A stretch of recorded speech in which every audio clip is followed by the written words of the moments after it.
ఇచ్చిన శిల్పక పండ్లు తేనె మామిడి పండ్లు తీయంగా దిందామె తీరొక పండ్లు చిలక నేరేడు పండ్లు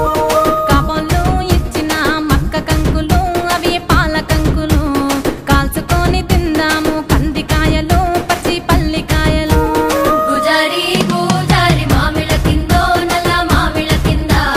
కుసుమరోళ్ళేసిన కుందన బొమ్మ అది కుందన బొమ్మ